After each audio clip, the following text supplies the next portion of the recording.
Welcome back to Savage 911. Today I've got the petrol blue car on the hoist because we're going to have a look at what is underneath these bumpers. Now, some of you in the comments have suggested that perhaps this is a G-body car and it's not actually an F-body car or a 72 or a 71 car hiding underneath this later body kit. And today we're going to try and answer that question.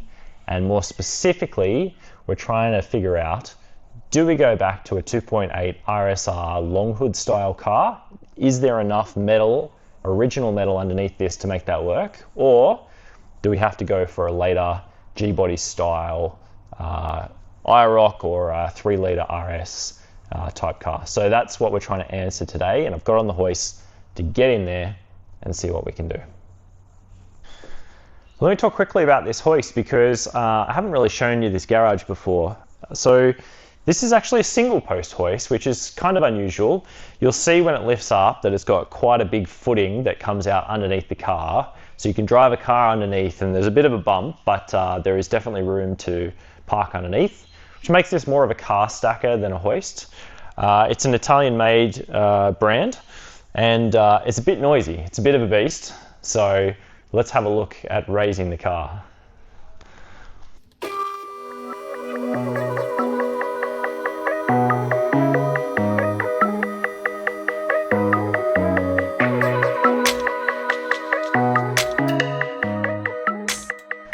Okay, so let's have a look under this rear bar.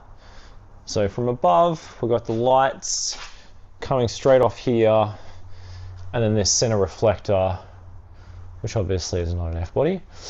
But we have to look underneath. So we've got, let's see how many places we have to detach. So there's one at the end of the, just behind the wheel there, which is actually I think welded on up there. And then you've got this one, which goes up to what actually looks like a bit of a self-made frame up here. You can see there's like a bracket. This thing runs up to this support here runs up to a bracket, which is bolted onto the chassis. And then it looks like the body largely hangs off that. And I can't actually see a lot in the center that's supporting it. Obviously hard with the turbo in the way like that, but I feel like this bracket will come off the chassis and hopefully the rear bar will just drop down. Okay, so these 3 screws are all out, these ones. This side we've got this flare moving freely now, and I'll show you what it looks like on the other side because it's a bit easier to see. So on the left side, if you come up here, you can see there's actually a metal strip with 4 screws in it, one right in the corner of the guard, which is super awkward to get, right up there behind the rear wheel, and then 2, 3, 4 back there. So they screw up into the flare up here. So that's what I've got to get rid of. So we have this one loose, which is good. Here's the bracket, which screws up underneath. Of course, you've got a seriously stripped screw in one with a weird speed nut, no speed nut, really fat short screw. That looks like probably what a real speed nut with a very long screw. And then this one is a different screw again, fatter, no speed nut. So they all went up along there, and that one in the corner took me about half an hour because it was a real pain in the butt. So next we move along to this bracket up here, which these 2 big guys, and we'll see what drops after that. Impact gun up onto, and it is definitely dropping. It's looking like, so it's coming where I'd like it to come. So you can see the fenders separating. You can see some light through there. I'm taking these license plate lights out because I'm going to drop the bumper and the wires. I don't want the wires to come with it. One interesting thing that I've discovered, well, 2 interesting things. One is The spade connectors on the side are very flaky, and so I want to be careful of those. So you just pull those out either side. You can see that there. But then there's these fancy LED bulbs in here, which are kind of cool. So keep those for sure. Here we are with the rear bumper removed. You can see the wastegate connecting through to the turbo with a little bit of oil on it. Not too bad. And then I've removed the center reflector as well, which just unclipped off these metal brackets. Now it's time for the front bumper, and you can see it's a little bit worse for wear in place. You know, the usual speed humps, etc. You know, if you look underneath, I'll take you underneath, you can see the front kind of A-frame style suspension.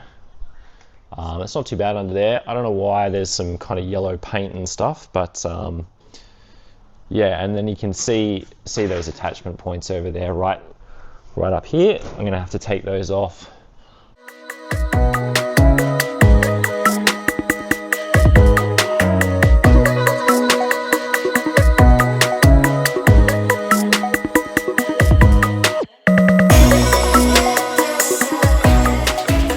Front bumper is off successfully, so that's good. There is some interesting stuff going on with the latch. So, as many of you would know, one of the key differences with the long hood is the hood is longer and the latch comes out a bit further here. They've obviously got a shorter hood, and then they've actually kind of welded in an extra piece here for the latch, so like a G-body style latch. Front fender cooler here. This is I think it's a 30 bar or something like that cooler, which are pretty solid. This mounting position down here is not ideal. I think I can see, based on this, if you can see in there, there's quite a huge finger-sized hole rusted out. The horn, obviously not original. This, yep, it's got a rubber mount there. This is very sketch. You can see normally they would hang the front fender off these, but because that's the chassis, but they were not used at all. In fact, all they were hanging it off was these, and you can see, just to be clear, this was not me that did this, but there was a bolt there, and then another one here, but you can see the condition of that is not great. And this fender generally is not great, because you can see it's a little bit hard to see here, but there's a lot of rust bubbling. And then here, they've actually screwed and then welded on this piece of metal to extend the latch area. And this obviously is not the original latch. Again, nice solid mounts here, but unused. It was hanging off. It wasn't hanging off this even. That is to, normally I think you'd hang a horn or something off that, but that was actually not used at all. This fender generally, you can see, is in a lot better condition. Like, there's no rust at all on this side. So, and it is metal. So the bumper clipped into these. So basically it was, yeah, like 1, 2, 3, clip,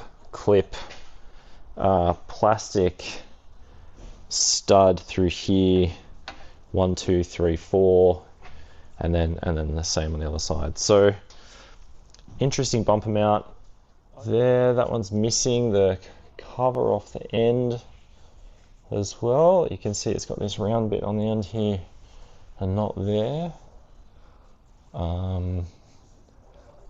It was a little uneven under here. You can even see from this angle probably that the bracket on this side was a lot lower than that side. I could get the drill under it to get that one, but I couldn't fit the drill under to get that one. So yeah, and then a lot of yellow and red coming through. Now that the bumpers are off, let's have a look at what lies beneath, and more importantly, what are we going to do about it? So at the rear here, these mounting points up here are F-body mounting points. So the chassis appears to be F-body at this point. When you come around, there's some kind of F-body style tail light mounts here. This panel with these center reflectors is a little bit of an interesting one. I'm not sure where that comes from. That's not F-body. However, you know, you could imagine a center panel dropping down from here, okay, with not too much work.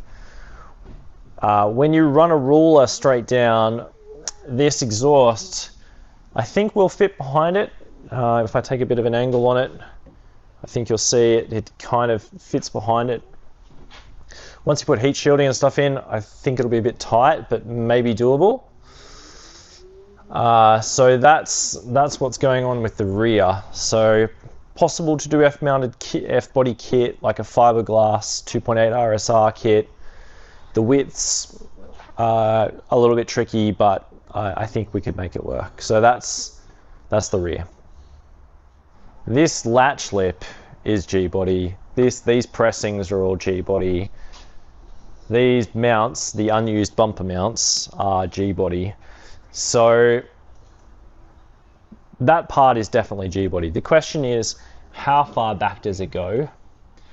If you look here, you've got these 3 bolts is for a front anti-roll stabilizer bar, and that was deleted from the chassis in the 911 around 74, I believe. I think it continued on the early turbos, but around that time. So I think probably what's happened is it's been in an accident, front on accident, and then they've cut the front off a smashed up G-body and welded it on about there.